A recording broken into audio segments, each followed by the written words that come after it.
नमस्कार, स्वागत आहे सगळ्यांचं पहा.com मध्ये। विधानसभेची निवडणूक सध्या सुरू आहे। प्रचाराचा आज अंतिम दिवस आहे। आज सायंकाळी 5 वाजता प्रचार बंद होतोय। 20 तारखेला मतदान आहे। प्रत्येक पक्षाने आपापला प्रचार केलाय, अपक्ष उमेदवारांनी आपापला प्रचार केलाय। नेमकं प्रचारात काय सूर जनतेचा आहे, जनतेला नेमकं काय वाटतंय, काय मुद्द्यांवर ही निवडणूक लढली जाणार आहे। अनेक मुद्दे खरं तर जुन्नर तालुक्यात अनेक मुद्दे गाजले, अनेक मुद्द्यांचे खुलासे झाले, विविध मुद्द्यांवरती ही चर्चा झाली। माझ्यासोबत राष्ट्रवादी काँग्रेस अजित पवार गटाचे प्रवक्ते आणि आपल्या कात्रज डेअरीचे उपाध्यक्ष सन्माननीय भाऊसाहेबजी देवाडे आहेत। भाऊ नमस्कार, स्वागत आहे आपलं। नमस्कार। खरं तर ह्या निवडणुकीच्या सगळ्या वातावरणामध्ये एक महत्त्वाची भूमिका तुम्ही पार पाडत होता। मतदारांच्या भेटीगाठी असतील किंवा प्रचाराच्या निमित्तानं सगळं नियोजन करणं असेल, मतदारांपर्यंत तुम्ही जाऊन पोहोचलाय, तुमच्या उमेदवाराची निशाणी पोहोचवली आहे, उमेदवार जाऊन पोहोचलाय। काय नेमका मतदारांचा सूर आहे, काय एकंदरीत परिस्थिती आहे तालुक्यात? गेली 5 वर्षामध्ये सन्माननीय आमदार अतुल शेठ बेनके साहेबांच्या माध्यमातून या तालुक्यात जी विकासाची कामं झाली, ती विकासाची कामं तळागाळातल्या प्रत्येक गावापर्यंत, वाडी वस्तीपर्यंत त्या ठिकाणी पोहोचलेली आहेत। आणि शेवटी लोकशाहीतली ही सगळी प्रक्रिया, ही सगळी पदं, मग तुमचं सरपंच असेल, पंचायत समिती सदस्य असेल, जिल्हा परिषद सदस्य असेल, आमदार असेल, खासदार असेल, ही विकासासाठी पदं आहेत, ही जाणीव आता लोकांना त्या निमित्तानं झालेली आहे।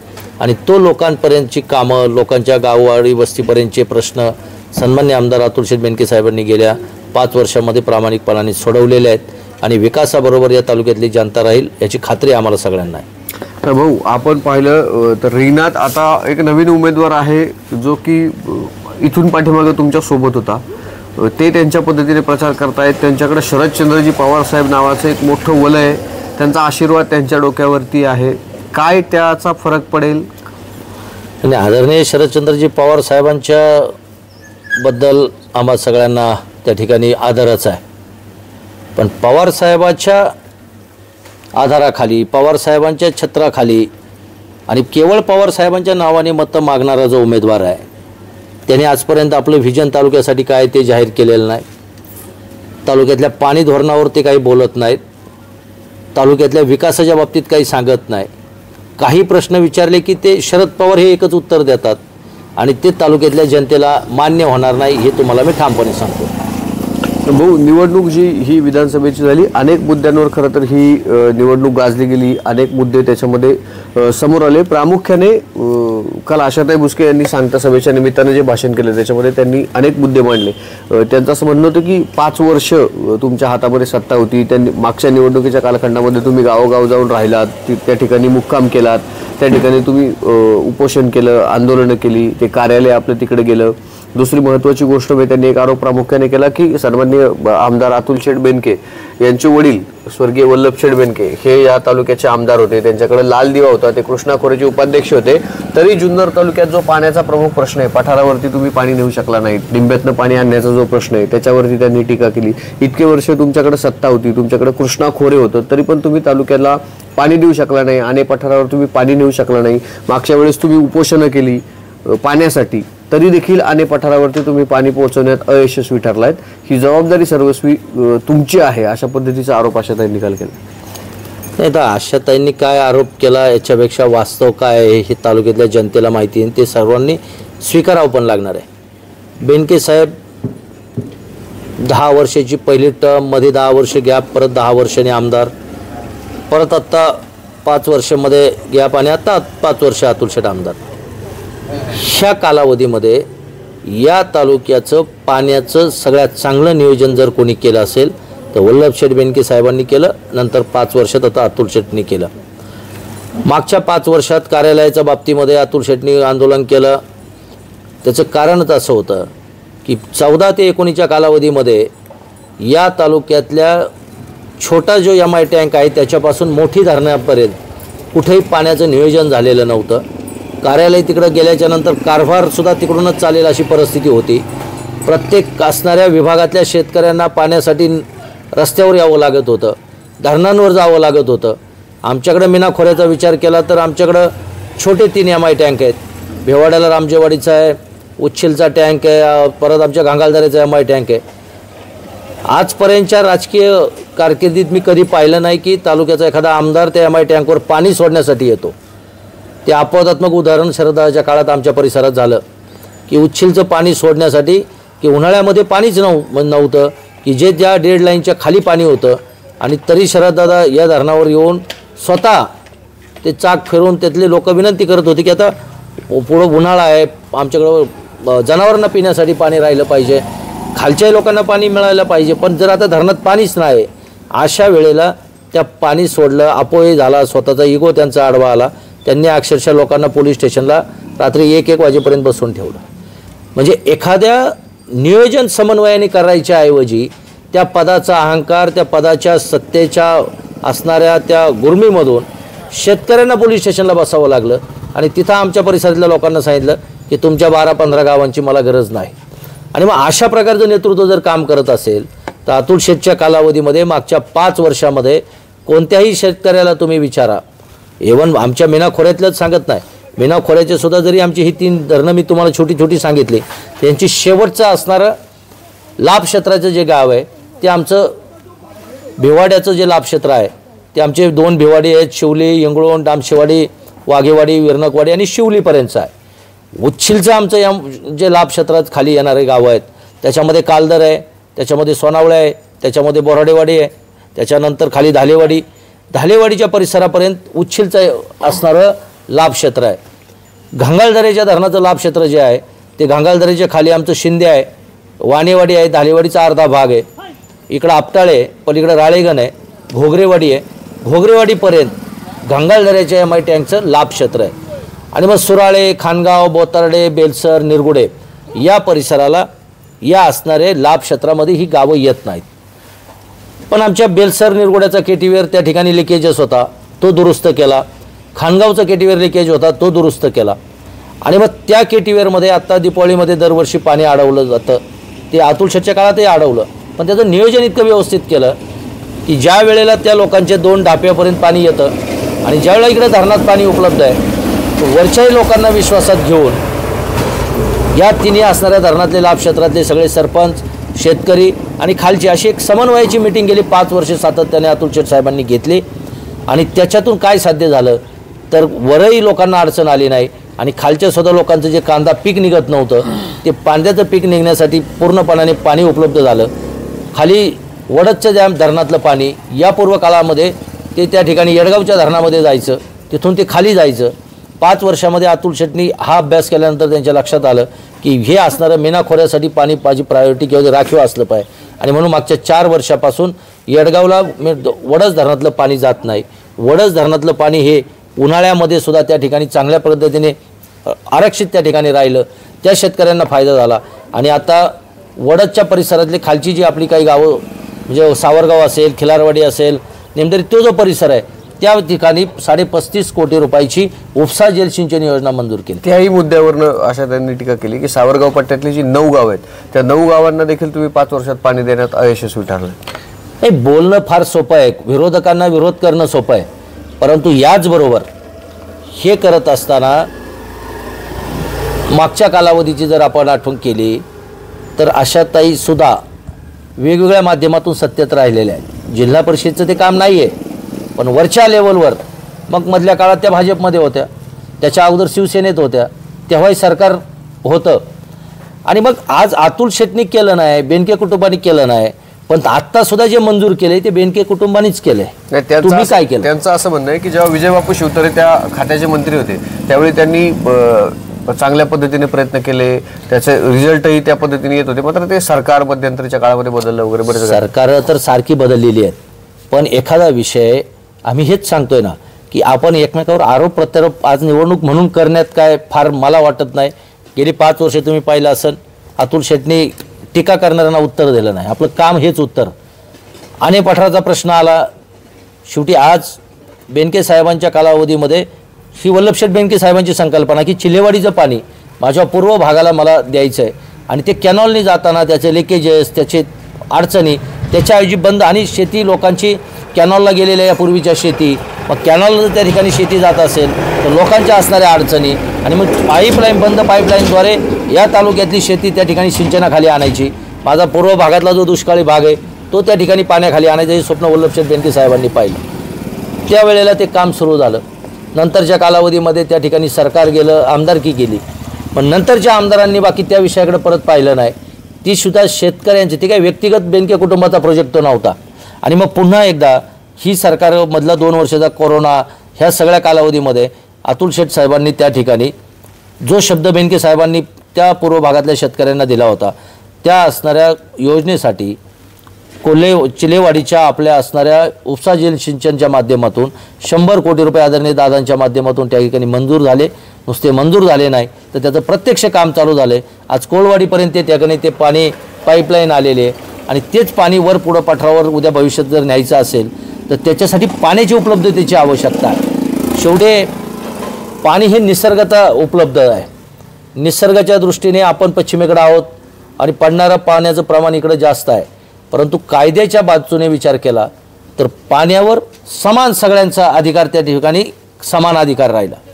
इकडे जी प्रोजेक्ट उभे राहिले ते आपल्याच बरोबर जिकडे दुष्काळी तालुके, दुष्काळी जिल्हे आहेत तर त्यांना त्या ठिकाणी पाणी उपलब्ध व्हावं, यावेळेला राज्य शासनाने, हे कोणी व्यक्तिगत केलं नाही, राज्य शासनाने केलेलं आहे। आणि त्या परिस्थितीमध्ये पहिली प्रायोरिटी या जुन्नर तालुक्याला पिण्याच्या पाण्याची असेल, शेतीच्या पाण्याची असेल, ही राहिली पाहिजे, म्हणून सगळेजण त्या ठिकाणी प्रयत्न करत राहिले। मागच्या मग 5 वर्षात जर आढावा घेतला 14 ते 19 आणि 19 ते 24चा, तर तालुक्यातल्या शेतकऱ्यांना तुम्ही विचारा की बाबा याच्यामध्ये पाणी नियोजनामध्ये कोण त्या ठिकाणी यशस्वी झालेलं आहे। आज कोलवाडीच्या परिसरापर्यंत पाणी येतं आहे। आणि मग प्रश्न राहिला होता आनेपाठराचा, जो अलीकडच्या कालावधीमध्ये त्या ठिकाणी तो कळीचा मुद्दा बनला। त्या लोकांना माहीत झालं की त्यांना वाटतंय की आम्हाला पाणी मिळालं पाहिजे, आपल्या तालुक्यात धरणं आहेत, पण हे उपलब्ध पाणी, मग पिंपळगाव जोग्याचं जे पाणी आहे, मग शासनाने आता जी 4थी सुप्रीमो होणार आहे त्याच्यामध्ये शासनाने हे धोरण स्वीकारलं आहे की पडलेलं पाणी जे पश्चिमेला वाहून जातं, जसं आपल्या पिंपळगाव जोग्याच्या धरणाला पाठीमागं पण भिंत टाकली, पण त्याच्या पाठीमागं अजून बरंचसं पाणी आपलं पडलं की ते खाली कोकणामध्ये जातं, तर त्याचाही सर्वे केला तर त्याच्यामध्ये साधारण आपल्याला 1 ते 1.25 TMC पाणी उपलब्ध होणार आहे जर तो आपण तिथं बंधारा केला तर। मग ते उपलब्ध झालेलं पाणी नगर जिल्हा असेल, सोलापूरचे करमाळा बिरमाळा ह्या लोकांची मागणी की ते आम्हाला मिळालं पाहिजे आणि आमदार अतुल शेठ बेनके साहेबांची ही मागणी आहे का ते पाणी माझ्या आनेपाठारला मिळालं पाहिजे। मग ते मिळत असताना ती 4थी सुप्रीमो मंजूर होणं गरजेचं आहे आणि ती करण्याच्या अगोदर तिथं प्लॅन असणं, ते पाणी कसं न्यायचं आहे त्याचा DPR झाला पाहिजे आणि त्या DPRला अजितदादा पवार साहेबांच्या माध्यमातून, DPDCच्या माध्यमातून त्या ठिकाणी 72 लक्ष रुपयाचा निधी प्राप्त झाला। त्याच्या DPR त्या ठिकाणी तयार होतं। म्हणजे आम्हाला करायचं आहे काय हे जर आमच्याकडे तयार असेल तर आम्हाला शासन दरबारी त्या ठिकाणी मदत होणार आहे आणि मग हे पाणी उपलब्ध झाल्यानंतर ते पाणी त्या ठिकाणी आनेपाठरावर 100% जाईल याची खात्री मी तुम्हाला सांगतो। भाऊ, या ठिकाणी मला तुम्हाला एक प्रश्न विचारायचा आहे।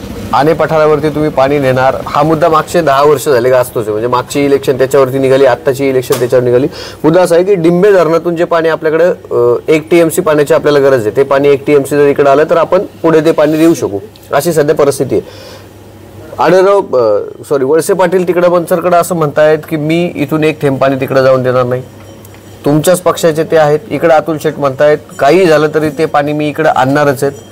पण नेमकं काय, लंके म्हणतायत, रोहित पवार म्हणतायत की आम्ही खाली पाणी नेणारच आहे। तुमच्याच पक्षातली जी नेते मंडळी त्यांच्यामध्येच कुठेतरी कन्फ्युजन आहे। सुप्रिया सुळे पण त्या दिवशी असं म्हटलं की हे कन्फ्युजन त्या दोघांचं आहे, वळसे पाटलांचं आणि अजित पवारांचं। वळसे पाटील म्हणतात मी पाणी जाऊ देणार नाही, अजित पवार इथं आले ते म्हटले मी पाणी दिल्याशिवाय राहणार नाही, अतुल बेनके म्हणतात मी पण तिकडून पाणी इकडे आणणारच आहे। नेमकं म्हणजे वळसे पाटलांना पाणी द्यायचं नाही आणि तुम्हाला मात्र ते आणायचे, तुमच्यातच कन्फ्युजन आहे। नाही, एकतर पहिली गोष्ट ही अधोरेखित करतो मी की हे कन्फ्युजन नाही, वळसे पाटलांना पाणी द्यायचं नाही हा पार्ट नाही। वळसे पाटलांची भूमिका काय आहे, माझ्या तालुक्याचं जी गरज आहे, डिंब्याची कॅपॅसिटी 10-12 TMCची काय आहे, मग त्याच्यानंतर जे ओव्हरफ्लोचं पाणी, बेनके साहेबांची मागणी त्यावेळेला काय होती की इकडं झालेलं माणिकडो धरण हे आजपर्यंतच्या इतिहासामध्ये 2दा ते 3दा 100% भरलेलं आहे। माणिकडोचं कॅचमेंट एरिया कमी आहे, इकडं पावसाचं प्रमाण कमी झालेलं आहे आणि माणिकडो 100% भरत नाही आणि माणिकडोचं सगळं पाणी काही जुन्नर तालुक्याला नाही आहे, ते तुमच्या पारनेरपासून तर खाली करमाळ्यापर्यंत पाणी जातं, 5-6 तालुक्यांना ते पाणी जातं आणि मग माणिकडोची कॅपॅसिटी 10 TMCची आहे। माणिकडो आजपर्यंत भरताना ऑन ॲन ॲव्हरेज 70% भरलं गेलं, 7 TMCपर्यंत ते भरलं गेलं, कधी 8 TMC भरतं, कधी 6 TMC भरतं। त्याचं नियोजन करताना तालुक्याचा पाणीसाठा आरक्षित ठेवून मग खाली त्याची अडचण होते. आणि मग डिंबे धरण ओव्हरफ्लो झाल्यानंतर जे पाणी नदीला जातं तर ते खाली सरळ जात असताना ते जर पाणी आपण इकडे वळवलं तर त्याच्यामध्ये मधल्या काळात 2 मतप्रवाह आले. बेनके साहेबांनी ही मागणी केली होती की डिंबे धरणातून जर बोगदा केला आणि ते जर आपल्या माणिकडोच्या धरणात सोडलं तर इथली कॅपॅसिटी वाढेल आणि मग इथून खाली जे पाण्याचं नियोजन आपण करतो ते सुरळीत होईल. पण मागच्या सरकारने त्याच्यामध्ये डिंब्याच्या धरणाच्या तळातून बोगदा करायचा आणि तो बोगदा करताना माणिकडोच्या बाहेर काढायचा. म्हणजे माणिकडोकडं आणतो हे दाखवायचं फक्त, पण त्याची जी येणारं पाणी आहे ते थेट नदीला त्या ठिकाणी जाणार आणि ते मग माणिकडोच्या खाली नदीला जेव्हा आपण सोडू तेव्हा ते येडगावमध्ये जाणार आणि येडगावमधून ते खाली जाणार. हे जे रोहित पवारांचा जो अट्टास होता, जयंत पाटील साहेब जलसंपदा मंत्री होते त्यावेळेला त्यांनी केलेला हा प्लॅन, वळसे पाटील असतील, अतुल शेठ बेनके साहेब असतील यांनी त्या प्लॅनला विरोध केला आणि अजितदादांनी यांना त्या ठिकाणी मदत केली. दादांनी काय सांगितलं की जे पाणी त्यांच्या हक्काचं आहे ते त्यांना ठेवून जे उर्वरित पाणी आहे त्याच्यासाठी आपण 100% भांडलो पाहिजे किंवा ते पाणी खालच्यांना पण आपण दिलं पाहिजे. मग जेव्हा धरणाच्या खालून बोगदा काढायचा विषय आला त्याला वळसे पाटील साहेबांनी विरोध केला, अतुल बेनके साहेबांनी विरोध केला. पण धरण भरल्यानंतर त्याच्या जी कॅपॅसिटी पाण्याच्या लेवलची आहे त्याच्यावरून जर बोगदा केला तर त्याच्यामध्ये तो बोगदा आणताना आमची मीना नदीमध्ये आहे, आमच्या मीना नदीला मीना खोऱ्याला त्याचा फायदा होणार आहे आणि तेच पाणी जे एक्सेस पाणी आपल्या माणिकडोत जाईल ते जसं तालुक्याला फायदा होणार तसं खालच्याही गावांना होईल. आणि या बाबतीमध्ये सगळ्यांचंही एकमत आहे, कोणाचंही कन्फ्युजन नाही. कन्फ्युजन कदाचित त्यांचं आहे कारण तिकडं खाली मतदारसंघ त्यांचे आहेत आणि त्यांना त्या पाण्यासाठी अट्टास करायचा आहे. परवाही तुम्ही सभेमध्ये पाहिलं असेल की अतुल शेट्टी जेव्हा ते व्हिडिओ लावले असेल त्यावेळेला तिथल्या सभेमध्ये हे नेते काय बोललेले आहेत आणि त्याच्यामुळे ते वास्तवता आहे की डिंब्याच्या धरणाचा बोगदा धरण ओव्हरफ्लो झाल्यानंतर ते आपल्या तालुक्यात आलं पाहिजे. डिंब्याचं पाणी आपल्या तालुक्यात आलं पाहिजे ह्याच्यावर मोठी चर्चा आहे. त्या पाण्याच्या मुद्द्यावर ही इलेक्शन लढली जाते. डिंब्याचं पाणी खरंच येणार आहे का माणिकडोपर्यंत की पुन्हा आश्वासनांची खैरात देऊन ही निवडणूक लढवली? नाही, विषय आश्वासनाचा नाही. विषय हा आहे की ह्याच्यामध्ये 2 मतप्रवाह झाले की एकतर वळसे पाटील साहेबांचा विरोध हा तळातून बोगदा करण्याला आहे आणि त्याच्यामुळं तो विषय मधल्या काळामध्ये थांबला. बाकीच्यांचं म्हणणं आहे की ओव्हरफ्लो, बेनके साहेबांचं म्हणणं काय, तुमचं ओव्हरफ्लो झाल्यानंतरचं जे पाणी आहे ते त्या एका लेवलच्या नंतर बोगदा केला की ते वरचं पाणी आम्हाला आलं पाहिजे, आपल्याला धरणात पाणी येण्याचे कारण आहे. पण आज जे आपल्याकडे उपलब्ध आहे त्याच्यामध्ये आपली कुठेही अडचण नाही. अडचण ज्या खाली प्रोजेक्टमधले तालुके आहेत त्यांची अडचण होते. आपल्या तालुक्याला 5 वर्षामध्ये कुठेही पाणी कमी पडलेलं नाही. पाणी पावसाळा कमी जरी झाला तर हे त्या पाण्याचं नियोजन करून शेतकऱ्यांना पाणी मिळालेलं आहे. बरोबर. हा पाण्याचा मुद्दा आला. पर्यटनाच्या मुद्द्यावर देखील मोठी चर्चा होते. शरददादा सोनवणे आमदार असताना त्यांनी तालुका पर्यटन केला, त्याच्यावरती DPR पडला नाही, याच्यावरून तुम्ही मंडळींनी खूप टीका केली. पर्यटनाची आता नेमकी काय परिस्थिती आहे? पर्यटनाचा प्रोजेक्ट नेमका कुठे आहे? तालुका फक्त महाराष्ट्रातला 1 नंबरचा पर्यटन तालुका म्हणून होऊन बसलाय. मात्र तालुक्यात रोजगार येणार, वेगळे बाहेरचे पर्यटक येणार. तालुका पर्यटन साधारणतः आता 7-8 वर्ष झाली. तालुक्याच्या जनतेच्या हातामध्ये, तालुक्यातील तरुणांच्या हातामध्ये कुठलाही रोजगार पडत नाही, फक्त झालाय पर्यटन. हीच परिस्थिती. तालुका पर्यटन हा झाला, हा कागदावर झाला, शरददादांच्या काळात झाला, ह्याच्याशी आमचं दुमत नाही. पण ह्या पर्यटनाची संकल्पना म्हणजे पर्यटन कागदावर जाहीर व्हायच्या अगोदर या तालुक्यात स्वर्गीय वल्लभशेठ बेनके साहेबांनी जो यशवंतराव चव्हाण साहेबांच्या नावाने पर्यटन प्रकल्पचा DPR केला आणि तो पर्यटन प्रकल्प या तालुक्यासाठी रोजगार निर्मितीसाठी होईल. त्याच्यामध्ये तरुणांना रोजगार मिळेल, त्याच्यामध्ये या परिसरातलं दळणवळण वाढेल. याच्यासाठी येडगाव धरणाच्या परिसरातली शासकीय जागा की ज्याच्यावर वेगवेगळ्या प्रकारचे प्रोजेक्ट उभे राहतील, तिथं असणाऱ्या धरणातल्या त्या पाण्यावर एक पाण्यामध्ये उतरणारं जे विमान आहे, त्या अनेक प्रकारच्या संकल्पना त्याच्यामध्ये होत्या. आणि मग त्या संकल्पना घेऊन सुरुवातीला तिकडे येडगावकडे जाणाऱ्या रस्त्याच्या कामाला सुरुवात झाली. नंतर त्या जी जागा आपल्याला गरजेची विविध प्रोजेक्ट करायला त्याचं ॲक्विजिशन झालं आणि त्याच्या वॉल कंपाऊंड त्या ठिकाणी सुरू झाली. आणि दरम्यानच्या कालावधीमध्ये 14ला अतुल शेठ बेनके साहेब, वल्लभशेठ बेनके साहेब निवडणूक लढले नाही, शरददादा आमदार झाले.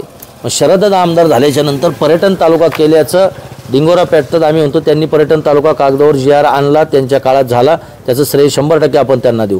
पण त्याच्या अगोदर वल्लभशेठ बेनके साहेबांनी सुरू केलं यशवंतराव चव्हाण साहेबांचा पर्यटन प्रकल्प या तालुक्यासाठी, त्याला काय यांनी विरोध केला? नाही, त्याला त्यांनी विरोध केला. त्यावेळी त्यांनी एक असा ठळक मुद्दा मांडला होता की बेनकेंची जमीन त्याच्या बाजूला आहे आणि ती त्याचं व्हॅल्युएशन वाढवण्यासाठी किंवा ती ग्रो करण्यासाठी त्यांनी त्या ठिकाणी तो प्रोजेक्ट नेला. तालुक्यात अशा इतर अनेक गोष्टी की ज्या पर्यटनाच्या दृष्टीने चालना देऊ शकणार. पण मला एक सांगायचं आहे, म्हणजे मग आता जर तिथं बेनकेंची जमीन आहे म्हणून तालुक्यात प्रोजेक्ट करायचं, तिथं शासकीय जमीन आहे. येडगाव धरणाच्या परिसरातली जमीन कोणाची आहे? शासकीय जमीन.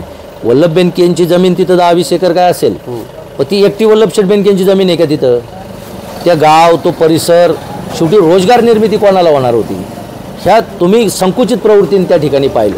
मग आता काही प्रोजेक्ट तुम्ही करताय, स्वतः जमीन घेताय, मग स्वतःच्या जमिनीतच प्रोजेक्ट करताय पर्यटनाच्या नावाखाली, किंवा तुम्ही लोकांना वेगवेगळे भूलभुलैया दाखवता. स्वतः त्यांनी त्यांच्या नावावर कुठे केली ती जमीन? होत नाही, नावावर होत नाही. ती का होत नाही? तर ती एसटीची लँड आहे, ती नावावर व्हायचा प्रश्न नाही. ती उगाच चुकीचं लोकांना सांगितलं नाही पाहिजे. ती जर ओपनची असती तर कोणाच्या नावावर केली असती त्यांनी? नाही, पण त्यांनी ती संस्था स्थापन केली ना. ही का केली? तर लँड एसटीची आहे, लँड एसटीची. एसटीची लँड कोणत्याही ओपनच्या माणसाच्या नावावर होत नाही. आता ते फक्त सांगण्यापुरतं झालं की हे संस्थेचं आहे, पण आम्ही हेच सांगतो ना की हेच जर तुम्ही तिथं जर तसं असतं, तुम्ही ब्रॉड माइंड का नाही ठेवला की बाबा या तालुक्यात हे जर प्रोजेक्ट झाला तर याचा काहीतरी उपयोग पर्यटनाला होईल. बरं, पर्यटन कागदावर JR झाला, पण पर्यटनाचा DPR झाला नव्हता. मग पर्यटनाचा, मग साधा विषय सांगतो. स्वर्गीय वल्लभ शेठ बेनके साहेबांनी शिवनेर किल्ले परिसर विकासाचं मंडळ स्थापन झालं आणि राज्य शासनाच्या माध्यमातून त्याला त्या ठिकाणी पैसे यायला लागले. आज हा किल्ला या राज्यातला मॉडेल किल्ला म्हणून पुढे येतोय. मग ह्यांच्या काळात हे जर सगळ्याच गप्पा मारतात पर्यटन, या किल्ल्यासाठी किती पैसे आणले 5 वर्षाच्या आमदारकीच्या कालावधीमध्ये? शेवटी बोलायला प्रत्येकाकडे वेगवेगळे मुद्दे आहेत. तुम्ही टीकेच्या दृष्टीने पाहणार असाल, आरोपाच्या दृष्टीने पाहणार असाल तर प्रत्येकावर, मग प्रत्येकाचे पण मग बाकीचे पॉईंट आमच्याकडे आहेत, पण आम्हाला त्याच्यावर जायचंच नाही. आम्ही फक्त विकास आम्ही काय करतोय ते समोरच्यानी काय केलं नाही केलं हे आम्हाला सांगायची गरज नाही. कोणाला काय प्रश्न विचारायचे असतील तर त्याची उत्तरं आम्ही समर्पक दिलेली आहेत. आम्ही जर त्यांना अनेक गोष्टी अशा आहेत की त्यांनी मला तर खरं असं वाटत होतं की या निवडणुकीत तुम्ही सगळे पत्रकार जुन्नरला छत्रपती शिवाजी महाराजांच्या पुतळ्यासमोर सगळे उमेदवार एकदा लाईनीत बोलवाल आणि तालुक्याच्या व्हिजनच्या दृष्टीने त्यांच्याबरोबर चर्चा करा. फार इच्छा आहे ते एकत्र आले पाहिजे ना. ते आले नाही पाहिजे. तुम्ही कॉल करा. मी काय सांगतो की उद्या आज 5 वाजता प्रचार संपणार आहे, तर तुम्ही आज दुपारी 3 वाजता करा सगळ्या उमेदवारांना कॉल आणि एकदा तालुक्याला कळू द्या की अतुल शेठ बेनके साहेबांचं काय व्हिजन आहे, शरददादांचं काय व्हिजन आहे, सत्यशीलदादांचं काय व्हिजन आहे, आशाताईंचं काय व्हिजन आहे, देवराम लांडेंचं काय व्हिजन आहे. म्हणजे तालुक्याला कळेल का यातला कोण उमेदवार काय व्हिजनचा आहे, तो काय तालुक्याप्रती त्याची भावना आहे, पाण्याच्या प्रती काय आहे, पर्यटनाच्या प्रती काय आहे, अध्यात्माच्या प्रती काय आहे, ह्या 4-5 गोष्टींवर एकदा करा असं माझं प्रामाणिक मत आहे. बरोबर. जुन्नर तालुक्यामध्ये कुठलाही अद्ययावत मोठा दवाखाना नाही, ती करण्याची मानसिकता बेनकेंची नाही, कारण चाकणला त्यांचा दवाखाना आहे, तो बंद पडेल अशा आशयाची पण टीका तुमच्यावरती. आता पहा, म्हणजे टीका करणाऱ्यांची क्यू करावं वाटते. मी म्हणतोय वल्लभ शेठ बेनके साहेबांच्या चिरंजीवांचं हॉस्पिटल चाकणला आहे, मग ते हॉस्पिटल बंद पडेल असं जर काहींना वाटत असेल तर त्या ठिकाणी त्या हॉस्पिटलमध्ये रोजची OPDची लिस्ट तुम्ही घ्या आणि जुन्नर तालुक्यातले किती पेशंट तिथं जातात आणि गेलेले जे पेशंट आहेत जुन्नर तालुक्यातले त्यांचं झालेलं बिल किती झालं आणि त्यांनी तिथं किती बिल भरलं आहे हे एक पहा. आणि जर ती भीती तुम्हाला आहे तर मागच्या 5 वर्षामध्ये या तालुक्यामध्ये आरोग्यासाठी काय काम झालं हे सांगा, नाही तर आम्ही काय केलं ते सांग. बेनके साहेबांच्या कालावधीत जर त्यांना तसं वाटत असतं तर जुन्नरचं ग्रामीण रुग्णालय उभं राहिलं नसतं. हे वल्लभ शेठच्या काळात जुन्नरचं ग्रामीण रुग्णालय उभं राहिलं. नारायणगावचं ग्रामीण रुग्णालय आज उपजिल्हा रुग्णालयाचा दर्जा मिळून 100 कोटी रुपये येऊन त्याचं काम 100 बेडच्या हॉस्पिटलचं सुरू झालं आहे, हे प्रत्यक्ष जाऊन तुम्हाला नाकारता येणार नाही. ओतूरला आपल्याकडे त्या ठिकाणी ग्रामीण रुग्णालय अतुल शेठच्या काळात ती इमारत उभी राहिली, आता त्याचं हॉस्पिटल सुरू होईल. जुन्नरचं 30 बेडचं रुग्णालय त्याचा दर्जोन्नती अतुल शेठच्या काळात 100 बेडची आली, त्याचं काम सुरू होईल. आणि जर त्यांना असं वाटत असतं ह्या तालुक्यातल्या 3 विभागात 3 हॉस्पिटल दुसरी कोणी उभी केली हे सांगा. तालुक्यामध्ये आपल्याकडे बिबट्यांची संख्या जास्त आहे, बिबट्याचा हल्ला झाला, कुठं सर्पदंश झाला, कुठं असं मोठं काही घडलं तर त्याच्यासाठी एक मल्टी स्पेशालिटी हॉस्पिटलची आपल्या तालुक्यात गरज आहे. ते उभं राहायला पाहिजे होतं की वास्तव आहे ते हॉस्पिटल तुम्हाला तुमच्या कालखंडामध्ये उभं करता आलं नाही. मला हेच सांगायचं आहे की बाबा मी सांगितलं तुम्हाला की तालुका वेगवेगळ्या विंगनी पुढे जातोय. पण माझं म्हणणं आहे की बेनके साहेबांच्या कालावधीमध्ये मी हॉस्पिटल सांगितलं, मग 10 वर्ष दांगट साहेबांच्या काळात हॉस्पिटल किती उभी राहिली त्याची एकदा आकडेवारी काढा. शरददादा 5 वर्ष आमदार होते, त्यांच्या काळात कोणत्या हॉस्पिटलला त्यांनी काय मदत आणली आणि काय हॉस्पिटल उभं केलं? तुमच्या काळात उपजिल्हा रुग्णालय मंचरला गेलं, आमच्या काळात नाही गेलं. राज्य शासनाचं धोरण आहे प्रत्येक. मग आज नारायणगावला कसं आलं? नारायणगावला आलं कसं? मग मनसरला वळसे पाटील साहेबांमुळे गेला असेल. आपण तुलना करताना माझं म्हणणंच आहे ना की शेवटी एखादा तालुका पुढे जाताना वळसे पाटील साहेब गेली 60 टन कंटिन्यू आमदार, सत्ता असो नसो, तर त्या लोकांनी ते स्वीकारलं आणि एक नेतृत्व पुढे नेलं. आपल्याकडं आपल्याला चेंज लागतो आणि मग कोणताही आमदार झाला तर 5 वर्षचं व्हिजन घेऊन जाताना हा तालुक्यावर अन्याय नाही का? आपलं उपजिल्हा रुग्णालय तिकडे आपलं गेलं नाही, आपलं एमएससीबी आपलं गेलं. हे जे बोलतायत ना, मी तेच सांगतो की कोणतंही कार्यालय हे तालुक्याचं नाहीये. उपजिल्हा रुग्णालय म्हणजे एका तालुक्याचं आहे का? जिल्ह्याचं उपजिल्हा आहे. मग 2 तालुक्यांच्या मध्यवर्ती बाबा आंबेगाव, खेड आणि हळू जशी लोकसंख्या वाढत चालली आहे तशी आता त्याची दर्जोन्नती वाढत चालली. मग आज आपल्याकडे गरज निर्माण झाली, आज आपल्याकडे मागणी केली, आपल्याकडे 2 आता उपजिल्हा रुग्णालयाच्या दर्जाचे हॉस्पिटल उभे राहत आहेत ना. नारायणगावचं तर उपजिल्हा रुग्णालयाचा दर्जा त्याला आहेच, पण जुन्नरचं 30 बेडचं 100 बेडमध्ये रूपांतरित होत आहे. म्हणजे आता निर्मिती सुरू झाली, काम सुरू झालं. ही गोष्ट तुम्ही नाकारणार आहे का? तुम्ही आमचं काय म्हणणं आहे, तुमचं त्यासाठी काय योगदान आहे? आरटीओची काय परिस्थिती? आरटीओ तर ते जुन्नरला मंजूर झालं होतं असं ताईंचं म्हणणं आहे. ते आरटीओ जुन्नरचंच होतं. मला त्याच्याबद्दल माहित नाही, ताईंना त्याच्याबद्दल खूप माहिती असेल, पण आजच काय का बोलल्या मला माहित नाही. आणि आरटीओचे किती प्रश्न, जुन्नर का बारामती, कायम तुम्ही आपण जी तुलना करत राहिलोय की ह्या सगळ्यात, तर शेवटी वास्तव प्रत्येकाला स्वीकारावं लागतं. ताईंनी पण कोणत्या ना कोणत्या नेत्याच्या चित्रछायाखाली काम केलेलंच आहे, त्यामुळे त्यांच्या किती वेळा काय घुसमट झाली असेल ही त्यांना पण माहिती आहे. आज बोलायला काय निवडणुकीच्या मोठ्या नेत्यांमुळे तुमची घुसमट थोडीफार झाली. मी सत्य बोलणार आहे. मला काय सांगायचे, शेवटी काम करतात. आज अतुल शेठला 5 वर्षच मिळाली, 5 वर्षात 2.5 वर्ष कोरोनात गेली आणि ती कोरोनात जात असताना सुद्धा 3,300 कोटी रुपयाचा निधी या तालुक्यासाठी आणला. आज तालुक्यामध्ये आदिवासी आमच्या विद्यार्थ्यांना वसतिगृह नव्हती, आज जुन्नरमध्ये वसतिगृह उभं राहिलं. 300 मुली त्या वसतिगृहात शिकतायत. आदिवासी मुलांचं 300 मुलांचं वसतिगृहाचं काम सुरू आहे. आपल्या तालुक्यामध्ये MPSC UPSCचा अभ्यास करणारी मुलं आहेत, त्यांना पुणे मुंबईला त्या ठिकाणी जाऊन अभ्यास करावा लागायचा. त्यांना अभ्यासिका त्या ठिकाणी जुन्नरचं जुनं जे आपलं दवाखाना होता त्या कॉटेज हॉस्पिटलच्या तिथं ती अभ्यासिका 1.5 कोटी रुपयाची उभी राहिली. तिथं पुस्तकं आली, तिथं त्या मुलांना आता अभ्यासासाठी एक शांत असं ठिकाण निर्माण झालं. हे व्हिजन तालुक्याच्या दृष्टीने घेऊन काम करतोय. प्रत्येक गोष्ट विरोधासाठी विरोध करणं, एकमेकावर टीका टिप्पणी करणं इथपर्यंत सोपं आहे, पण हे सगळं पुढे घेऊन जाताना ह्या गोष्टी सुद्धा आम्ही केल्यात आणि हे तुम्हाला स्वीकारावं लागेल. शाळेचा मुद्दा, MPSC UPSCचा मुद्दा तुम्ही काढला. शरददादा इस्रोच्या धर्तीवरती एक शाळा उभी करतायत तालुक्यात. त्यांना म्हणावं पहिली एखादी अंगणवाडी बालवाडीपासून सुरुवात करा आणि मग इस्रोचं पण आणा. त्यांचं स्वागत आहे, पण कोणत्याही गोष्ट एकदम मोठी जी स्वप्न दाखवली जातात ना, ती सत्यात येणारच. त्यांचं आपल्याला त्यांना शुभेच्छा आहेत, पण खालून काहीतरी सुरू करा. ती शाळा अंगणवाडीपासूनच सुरू होणार आहे ना. आम्ही होईल तर ते आता होणार आहे, करणार आहे. आम्ही हे म्हणतो आम्ही उभं केलंय, त्याचा बेनिफिट तालुक्याला मिळणार आहे आणि तुम्ही करणार आहेत, हा फरक आहे. आम्ही आश्वासन देत नाही, आम्ही करून दाखवलंय आणि तुम्ही सांगताय आम्ही हे करू, इस्रो आणू, अंतराळ आणा, अजून काय आणायचं ते आणा. अजिबात आमच्या त्यासाठी शुभेच्छाच आहेत, पण करा. भाऊ, जुन्नर तालुक्याची ही निवडणूक लढत असताना टीका अनेक मुद्द्यांवरती झाल्या. अनेकांचं असं म्हणणं आहे की ते थोडंसं वास्तवाला धरून आहे की राजकारणाचा स्तर घसरला, अगदी वैयक्तिक पातळीवर टीका टिप्पणी झाली. बऱ्याचशा ठिकाणचा रोष तुमच्याकडे पण आहे विरोधकांचा. मला एक सांगा तुम्ही, मी मगाशीच बोलताना बोललोय का या 5 वर्षामध्ये आमदार अतुल शेठ बेनके साहेबांनी कोणावर व्यक्तिगत टीका केली? आजही सगळे उमेदवार सगळे, आता तुम्ही मगाशी जे प्रश्न विचारले हे सगळे उमेदवार कोणावर टीका करतात? बेनकेंवर. मग अतुल शेठ बेनकेंनी कोणावर टीका केली याचं उदाहरण मला दाखवा.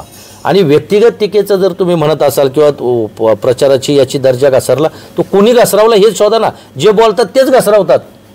आजही आम्ही सांगतोय की अतुल शेठ बेनके साहेब व्यक्तिगत कोणावर बोलत नाही, कोणच्या खाजगी आयुष्याची चर्चा करत नाही, कोणी काय केले कोणाचं काय आम्हाला घेणं देणं नाही. आम्ही तालुक्याचे विकास आणि तालुक्यातल्या जनतेच्या बरोबर जाण्याचा प्रयत्न करतोय. हे जे कोण मंडळी एकमेकाच्या पायात पाय घालतात, एका गळ्यात गळे घालतात, ते त्या पद्धतीने वागत असतील, पण आम्ही त्या पद्धतीने वागत नाही. त्यामुळे ते आरोप काय करतात याच्यापेक्षा ते जे आरोप करतात त्यांनी स्वतःचं आत्मपरीक्षण करावं की आपण काय केलेलं आहे, पण आम्ही कोणावर टीका केलेली नाही. भाऊ, ह्या निवडणुकीमध्ये एक गोष्ट प्रकर्षाने अनेकांना जाणवली, त्याच्यावर अनेक विश्लेषकांनी खरं तर खासगीत आपली मतं नोंदवली की निवडणूक सुरू असताना ऐन दिवाळीत अमोल कोल्हे शरददादांना दिवाळीच्या शुभेच्छा देण्यासाठी गेले.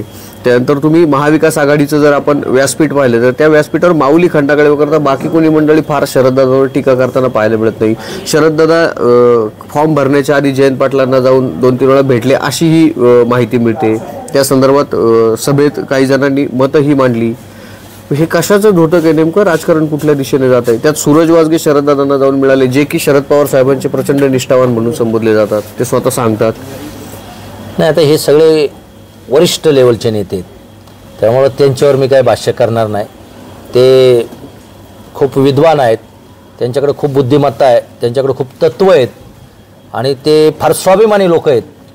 आणि मग कोण स्वाभिमान कुठं कोणाचा गहाण ठेवला आहे आणि कोण कोणाच्या मागं पळतं आहे हे आम्ही सांगायची गरज नाही. तालुक्यातल्या लोकांनी सगळ्यांची नोंद घेतलेली आहे.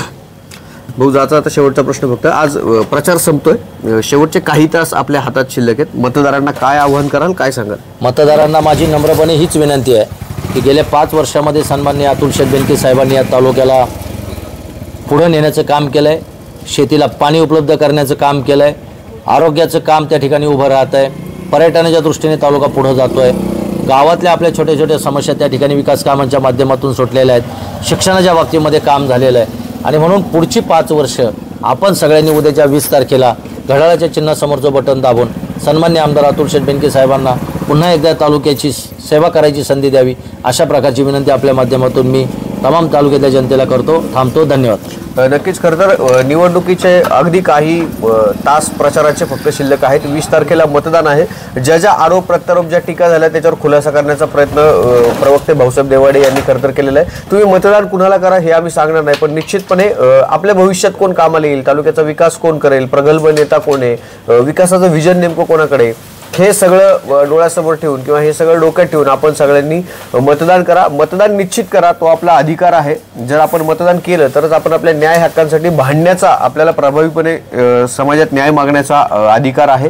खरं तर भाऊ, खूप धावपळ तुमची सुरू आहे आणि या धावपळीत तुम्ही आमच्याशी चर्चा केली त्याबद्दल मनापासून धन्यवाद. प्रेक्षकांनाही मनापासून धन्यवाद. कुठेही जाऊ नका, पाहत राहा फक्त पहा.com.